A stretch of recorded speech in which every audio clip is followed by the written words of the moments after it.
Hello, and welcome to Red Rock Relationships, a podcast about communication. Let's unpack the relationships that we encounter in our daily lives and learn about what makes them tick. And now your host for Red Rock Relationships, Dr. James B. Stein.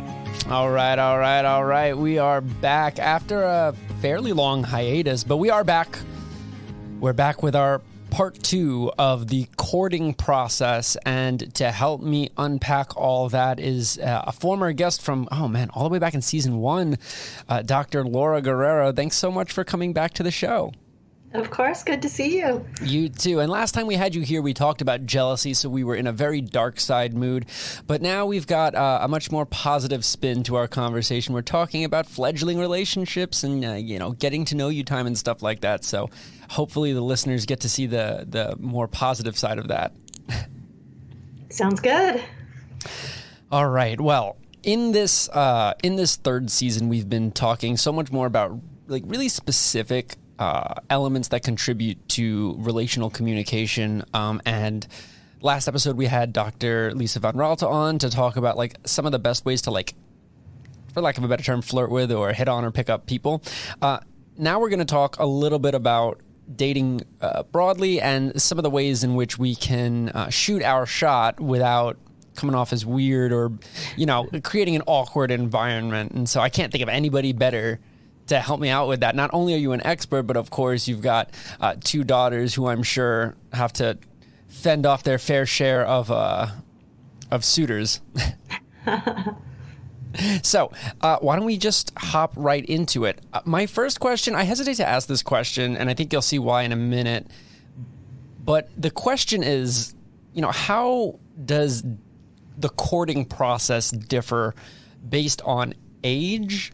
I don't like using age there. Maybe more like life stage or life chapter. How do we see the courting process changing as people progress through their identities?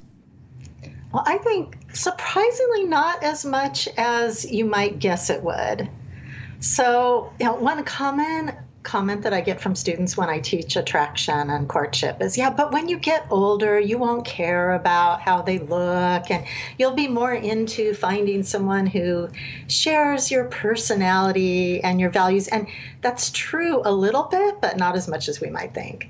So a lot of the same processes are in place. And if you look at the courtship process on dating apps, now, this is really telltale because there's some that are very specific in terms of what they're targeting in terms of age group or life stage.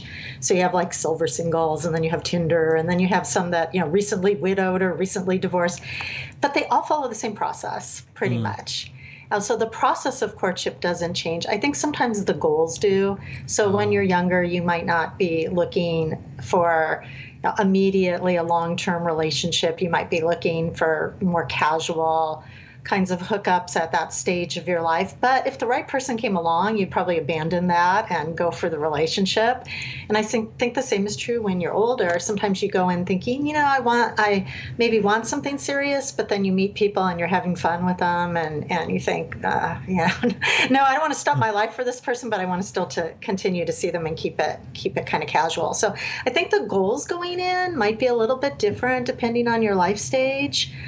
Certainly, there are differences. If you're going in looking for a relationship, you're going to be a lot choosier. Mm-hmm. And this is true for both men and women. You're going to be very choosy. So if you go in and you click, I'm looking for a relationship, or you're out with your friends and you're tired of just hooking up and you really are looking for something a little bit more serious, you are going to be much choosier in the courtship process in terms of who you're going to start something with and interact with. If it's just a hookup, women are still fairly choosy, but men are much less choosy. So they're going to click. If you're looking for a hookup, most men will click on a lot more women than they would if they're looking for something serious. Whereas women, there's going to be a difference, but it's not going to be quite as big. So age, sex, life stage makes a difference. But like I said, when you look at the process, it's fairly similar. Mm. And it's almost disheartening. I read a huge study that looked at online dating. And the number one predictor of whether people clicked on someone was physical appearance, regardless of age. That was the number one. Maybe what criteria you use to rate their physical appearance might change a little bit as you get older, but that was still the number one criteria across all age groups. And I was maybe hoping that wouldn't be the case. But it was. So. Yeah, not surprised at all. I really like what you said about goals, because I think that people do have this like preconceived notion that like older versus younger people date differently. And that may be the case, but only tangentially. Like perhaps it's that because when we're older, we may have a different goal structure that might lead us to engage in slightly different behaviors. Yes. But I think that would probably be an indirect effect. So I think that's an important qualification. Yeah, you still have to be looking pretty.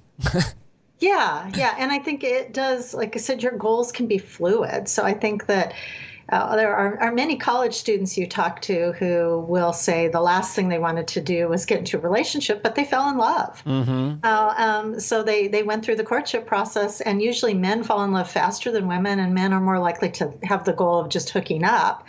So this happens quite a bit to men who kind of are surprised that their goals change in the middle of the courtship process. So I think, part of what's happening is the communication that you have with the person, the interaction that you have with them is going to end up influencing the trajectory of some of the goals that you have. I agree. And we see that also in the Friends with Benefits research. And definitely. We'll have Dr. Mongeau on in a few weeks to talk about just that. I'm going to skip question number 2 and come back to it, because you were talking about the importance of physical attractiveness in the dating process. And I think that's a natural transition into the third question that I had planned for you, which was it's not a secret that appearance and adornment, or the way that we dress and put ourselves together, are really important, crucial elements of the dating process. And so my question for you is kind of like a one yes, one no. Like, what's one big do and one big don't of putting yourself together? Like, let's say you snag a date and you're really excited to see the person. Like, what's something you should definitely do in terms of your appearance, and something that you definitely should not do in terms of your appearance? Yeah, that's great. And then after that, I would love to talk about kind of the bigger context of appearance and how it fits in. But I would say, do dress like yourself. Sometimes people overdo it. And sometimes less is more. So sometimes you'll see women dress overly sexy, wear too much makeup, too much perfume. A guy will put on too much cologne. Now, you want to obviously project your best self, but you also don't want to over project yourself and look like you're trying too hard. So I think that's a big thing. You want them to see who you really are. And even when we put pictures on dating apps, oftentimes people will exaggerate too much what they look like, and then the person meets them and they're disappointed. I know, right? Yes, definitely. It's not quite like a catfish, but it kind of feels like it, right? Yeah, we talked about that with Emmy when Emmy Hashi was on. We talked about that with expectancy violations. Yeah, absolutely. Yeah, so I think that is a key. You want to dress for the date, for the situation that you're in. There's a lot of good research out there that talks about that women should emphasize, one or two maybe sexy qualities of themselves, and not be too in your face about that. Mm-hmm. And it's sexist, right, to say it, but that men will then start thinking more about what they're looking at than the person and the content of the conversation. Right. So you hate to say that, but there's research that talks about that. So you want to be able to get to that place in the date where you feel like you're in sync with the person, or you're not, and to walk away and try, not invest your time in it. So you want to be focusing on the qualities that are going to get you beyond being attracted to physical appearance. And so if too much emphasis is on your physical appearance, that might be what's occupying the mind of your date too much. The brain can only handle so many stimuli at once. Correct. Yes, definitely. Definitely. So you want them to be stimulated by who you are instead of what you look like. But at the same time, you do obviously want to look physically appealing, because we know it is the number one feature or characteristic of a person that makes them attractive, for that initial click or that initial time you see the person and you're attracted to them. Interesting. Yeah. So in short, be yourself. Don't stretch too far. Yeah, don't stretch too far. And there's another reason for that is the bigger literature. So a lot of people think if you're really attractive, that you're going to get all the dates. And that's actually not true. Yes, I know where you're going with this. Keep going. Yeah, no, it's actually not true. When you're extremely attractive, you have a lot of negative stereotypes associated with you as well. Now, women will be thought, oh, she probably has a long sexual history. She probably isn't going to stay with me because she has so many options. She's probably vain and stuck up and superficial. The opposite of the halo effect. Right. And so you do get a lot of that halo effect, but there's a place where you also start to get some negative spin as well. So they're still going to see a lot of positives. That halo effect is going to be there if you're super attractive, but you're also going to get some of that negativity attached to you. With men too, he's a player. He's just too good looking. He's not going to be loyal to me. I'm going to have to worry about other women chasing after him all of the time. He's probably really vain. He probably thinks he's better than everybody else. So there's those negatives as well. And interestingly, that's not really associated. It's different than being too sexy, which I talked about can be distracting during a date. But this is kind of different. This is, if you're too sexy, you might not even be thought of as being in this upper echelon of being very physically attractive. Or even having a personality for that matter. Right. You can't have a personality if you're all superficial, right. You're all fake, there's all of these. So, and the dating, it's interesting because people will talk about the matching hypothesis versus you just want the most attractive person possible. And the matching hypothesis is that you want somebody within the same range. You probably have talked about this on the show before. So, if I'm a 7, I might go for a 6. I might go for an 8 or a 9, but I'm probably not going to go for the dime. I'm going to think I'm going to get rejected. They're not going to stay with me. They're kind of out of my league, which is silly because this is just physical appearance, right? Yeah. Well, there's a whole bevy of other factors. Yes, but people still do tend to think this. And what the research on dating apps has shown is that we have kind of two things. We would love to date the most attractive people we can find, but we also know that they have the most options. So we have kind of our aspirational people that we would like to date, and then we have reality, and there's usually a range within that, which is what we look for. Right. So we might go ahead and click on somebody who's really attractive, but if they actually respond, we might be surprised and not sure if we should actually accept the date. So some of the research suggests we look for people up to kind of 25 to 30% more attractive than we think we are. That's kind of the ideal comfort zone we have, and then we don't go much below where we are. So all superficial. Yeah. All right. And appearance alone usually doesn't get you beyond a third date. Yeah. You actually have to get to know the person and form a relationship with them. So, okay. So let's move beyond that. Then let's talk about some of the other nonverbal factors that are involved in courting. One thing that I think gets really, really overlooked in the not in the nonverbal literature, but in like the lay world understanding of what a date is the environment. I don't think we pay attention to environment or the artifacts in the environment enough. So my question to you is, what is a good choice for a first date? And then what's a not good choice for a first date? I would say, avoid the cliche, the dinner and the movie. I think the dinner can be fine, and that can be respectful to somebody that you're actually taking them out, and not just coming over for Netflix and chilling and having takeout. So I think that can be respectful, and that gives you time to have a conversation. It can be awkward. I would be careful to go to a restaurant where you can eat in a way that you're not going to get the food all over yourself. So if you take somebody to a restaurant that it's going to involve eating food that might make it difficult to have a conversation. So think about places where you can take a bite of something easily and continue a conversation for that. A movie, it's too cliche. There's no real opportunity to talk and get to know the person, which is what you need if you want the relationship to develop beyond this. I would also say consider what's called the excitation transfer. Studies that have shown that the environment transfers into your feelings of them. So if you take somebody to a place that's pleasant and exciting, those feelings of pleasantness and excitement from the environment are going to rub off on them. So like we've all seen, well, not all of us, but many of us have seen like on The Bachelor and The Bachelorette. Yeah, they go skydiving. Yes, that's exactly. Excitation transfer, there was absolutely. One couple on there. I won't name them because I don't want to get sued, but there was one couple on there that I thought, my daughters and I were watching it, and they're like, they are not a good couple. Like you could tell they're too different in the wrong ways. Now you could just tell that they wouldn't last. And their date was bungee jumping. And they were both really scared and nervous, and they went on the bungee jump, and they were holding on to each other and kissing, and we were like, oh no, they're going to end up together, and it's not going to last. And that's, of course, what happened, because all the relief that they felt when they survived this and went through this exciting experience got kind of transferred to each other.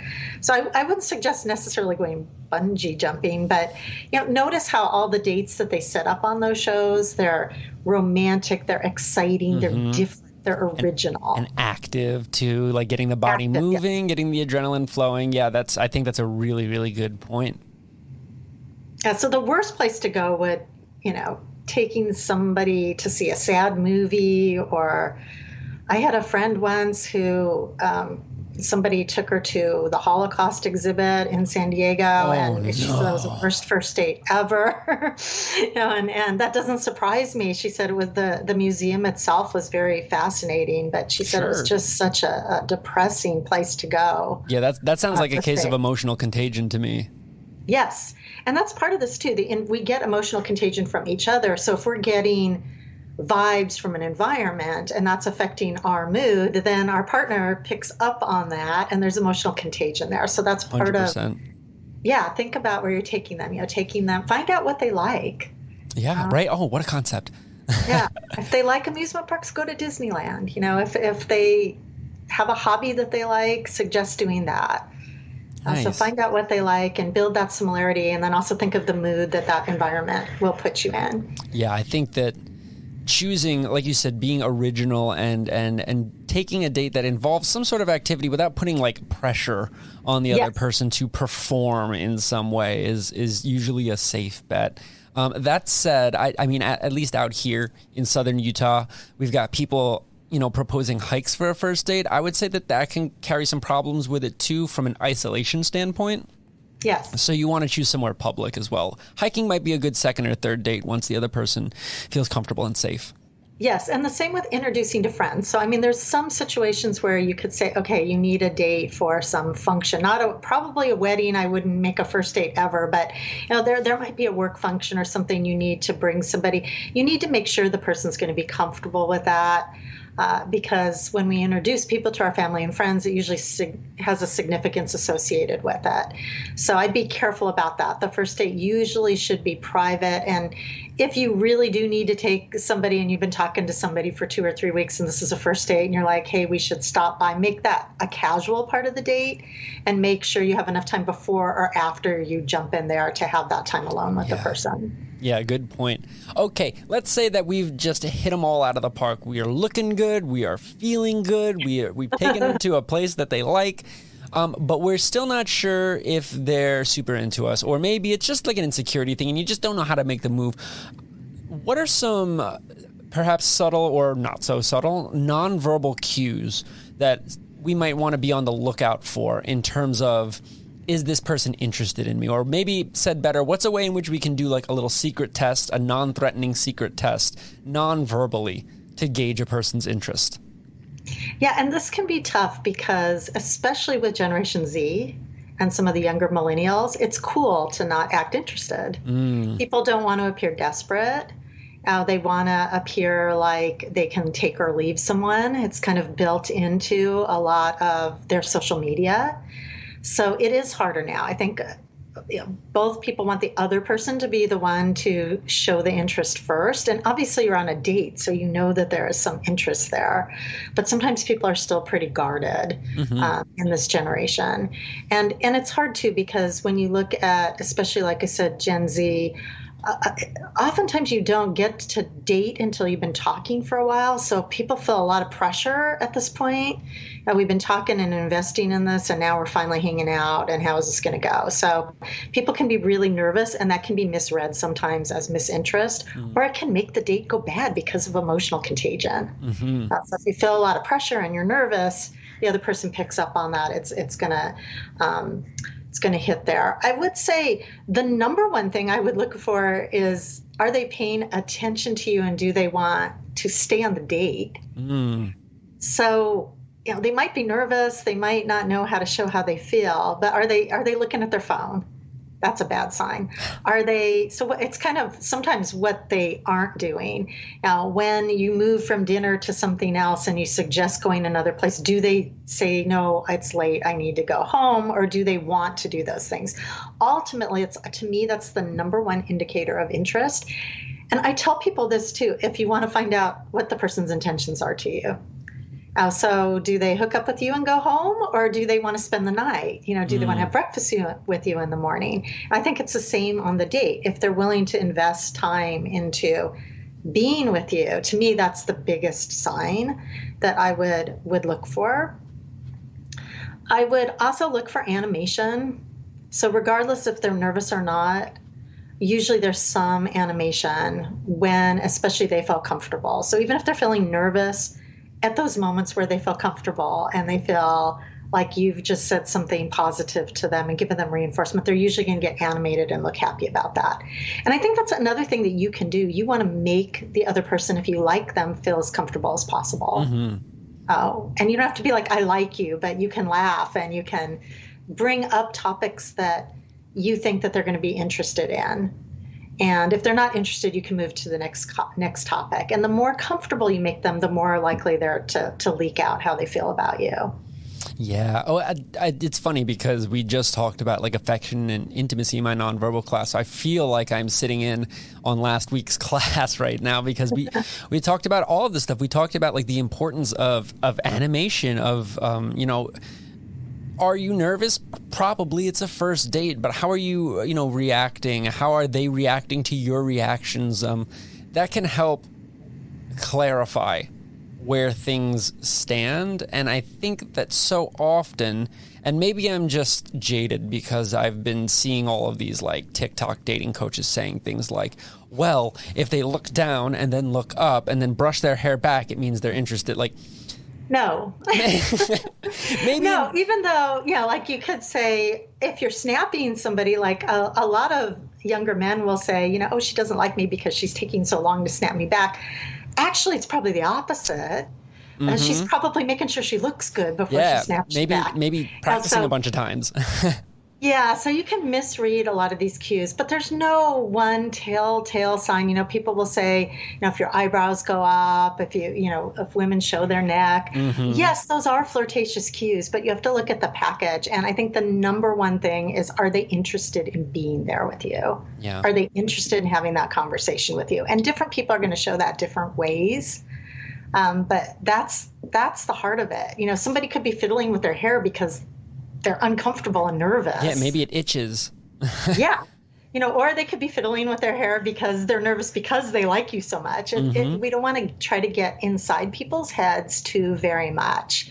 And that's why I say, just bottom line, does it seem like they're interested in being in that space with you and getting to know you? Yeah, so maybe instead of focusing so much on the little idiosyncratic behaviors that we tend to get caught up on, stepping back and maybe, dare I say, engaging in some meta communication and watching the interaction as it happens and, gauging that person's overall level of comfort rather than how they react to each and every individual utterance is the better strategy.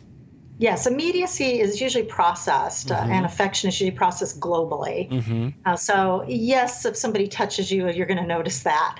But in general, we process these things as a gestalt, which means we do look at the whole picture. And that's what we want to do. And I think that can be dangerous to the date. If you're sitting there nitpicking and looking for every single sign, you're not going to be in the conversation, and then you're going to be sending a signal that you're not into the other person. I know, and then they catch you like staring, right? And then it's very strange and awkward.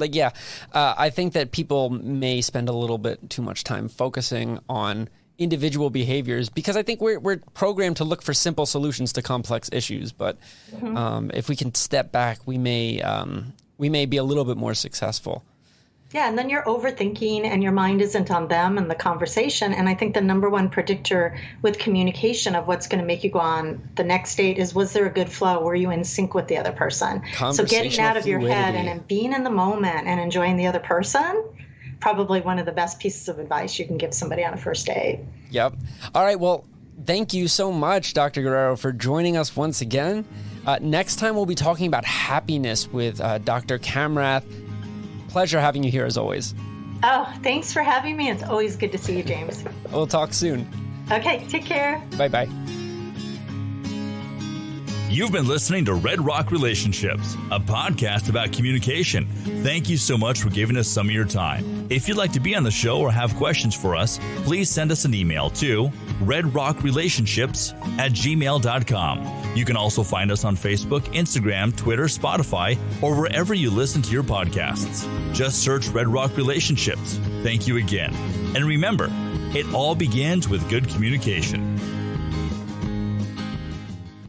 This has been a production from A Podcast Studio.